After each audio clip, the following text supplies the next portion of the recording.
जय हिंद दोस्तों, welcome back to PD classes. मैं आपका पीडी क्लास में स्वागत करता हूं। और जैसा कि आपको मालूम है, मैं कंटिन्यूसली बायोलॉजी की सीरीज लेके चल रहा हूं। और अभी तक हम क्या देख चुके हैं? बैक्टीरिया और एनिमल सेल और प्लांट सेल के बारे में देख चुके हैं। और अब हमारा जो पोर्शन है, हम किसको पढ़ रहे हैं? सेल ऑर्गेनेल्स को। अगर आप हमारी वीडियो चैनल पर नए हैं तो आप जाएं हमारी पीडी क्लास पर और फॉलो करें।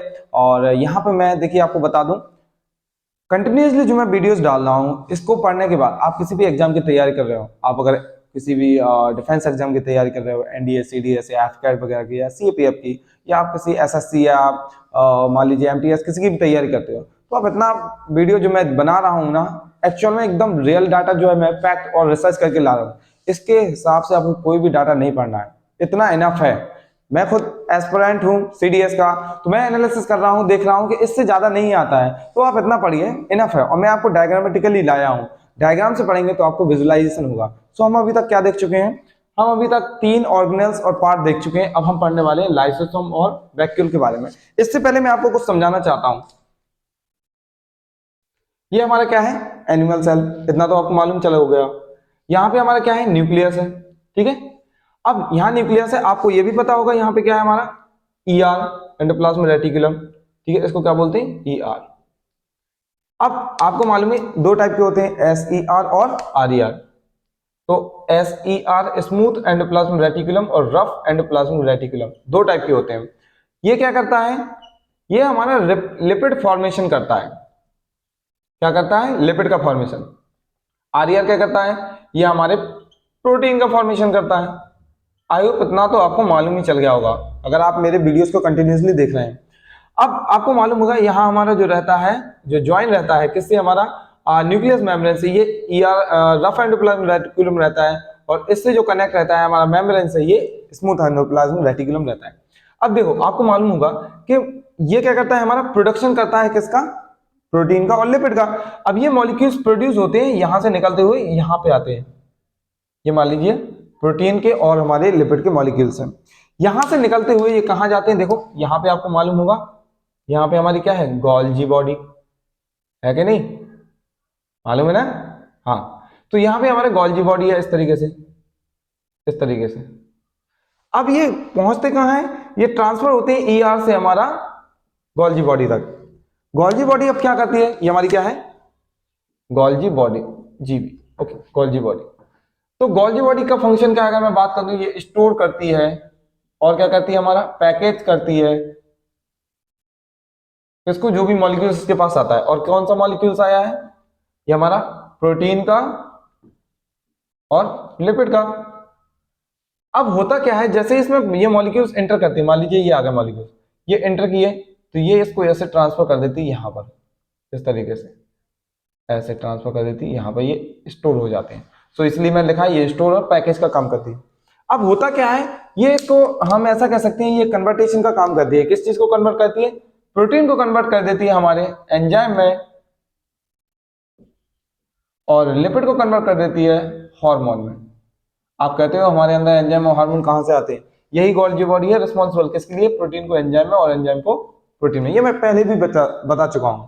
आगे देखो, अब होता क्या है, कुछ समय के लिए ये स्टोर रहते हैं, प्रोटीन और लिपिड हो गया, फिर ये डाइजेस्ट हो जाते हैं, एंजाइम हार्मोन में बदल गया, फिर यही कुछ समय के बाद डिटैच होता है किसमें? हमारे वैक्यूल में। वैक्यूल कहां से बनता है हमारा? सो वैक्यूल यहीं से बनता है, कुछ नहीं, गोल्जी बॉडी से मिलकर बना है। सो ये पहला जो पार्ट बना है हमारा वैक्यूल। फिर इसके बाद कुछ समय के बाद यही वैक्यूल चेंज होता जाता है हमारा लाइसोसोम में। अब ये क्या बना हमारा?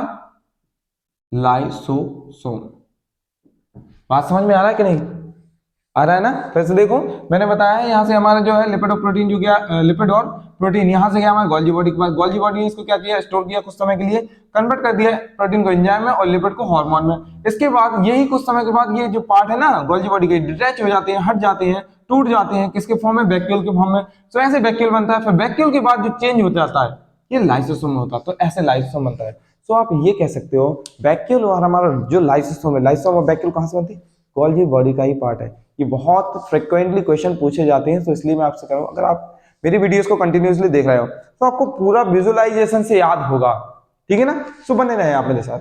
सो इतना आपको समझ में आया होगा। अब देखिए हम पढ़ते हैं, पहले क्या बना था? वैक्यूल। तो वैक्यूल के बारे में पढ़ते हैं। ये क्या करता है? मेम्ब्रेन बाउंड ऑर्गेनेल है। मेम्ब्रेन बाउंड का मतलब क्या होता है, जैसे हमारा वैक्यूल हो गया, इसके ऊपर झिल्ली पाई जाती है तो इसको बोलते हैं मेम्ब्रेन बाउंड ऑर्गेनेल। तो ये पॉइंट आपको क्लियर है। स्टोर सैक लाइक, ये मतलब सैक क्या होता है, थैला, थैले के जैसा होता है। स्टोर क्या करता है हमारा, बता दिया अभी मैंने, ठीक है। आगे देखो, एनिमल का पढ़ते हैं और फिर प्लांट का वैक्यूल, दोनों का पढ़ते हैं। एनिमल का जो वैक्यूल होता है स्मॉल होता है, क्या होता है, छोटे छोटे होते हैं एनिमल के, जैसे कि अभी यहाँ पे बनाया अपन ने, छोटे होते हैं। अगर मैं एनिमल का बनाऊं तो आपको प्लांट का बनाऊं तो प्लांट का आपको मालूम होगा इस तरीके से रहता है हमारा। ये कम से कम नहीं है हमारा जो रहता है कितना, ये हमारा वैक्यूल है, वैक्यूल वैक्यूल, तो ये हमारा क्या, न्यूक्लियस। तो 60 से 90% हमारा भाग ये कंट्रोल करके रखता है और कवर करके रखता है प्लांट का। देखिए इसके छोटे छोटे, इसके काफी बड़े रहते हैं।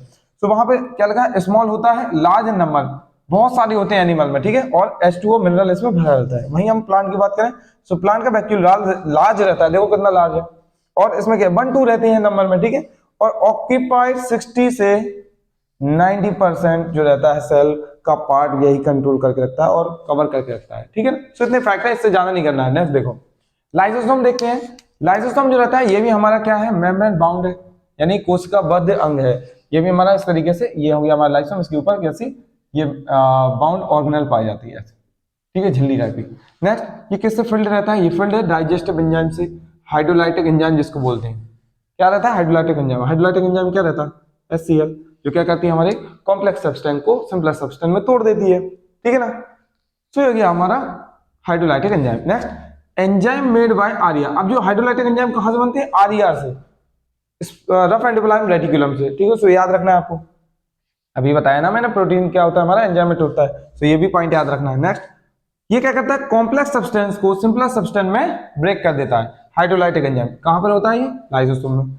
अब होता क्या है, इसको हम सुसाइडल बैग भी बोलते हैं। ऐसा क्यों कहा गया है, क्योंकि क्या होता है, कभी भी जब फॉरेन मटेरियल, जैसे फॉरेन मटेरियल कौन कौन से, बैक्टीरिया हो गया, वायरस हो गया, फंगाई हो गया, ये जब अटैक कर देते हैं किसकी, हमारी सेल पर, जब आ जाता है हमारी, मान लीजिए सेल के अंदर, तो ये डैमेज कर देते हैं लाइसोसोम को। उस कंडीशन में क्या होता है, ये हाइड्रोलाइटिक एंजाइम जो होता है हमारा, ये पूरी सेल को ही खा जाता है और उसको क्या कर देता है, हमें डैमेज कर देता है, इसलिए इसको सुसाइडल बैग भी कहा गया है। समझ में आया ना। तो ये है हमारा थोड़ा सा 2 जो पार्ट थे हमारा लाइसोसोम और वैक्यूल्स के बारे में। अब हम जो लाएंगे नेक्स्ट ऑर्गेनेल्स लाएंगे, ठीक है। सो हम जो है, मैं आपसे इतना ही कहूंगा, अगर आप मेरे वीडियोस को पसंद करते हैं तो लाइक कमेंट शेयर जरूर करें और सब्सक्राइब करें हमारे चैनल को। और जब तक के लिए, if you want to get away then follow PDA। जय हिंद।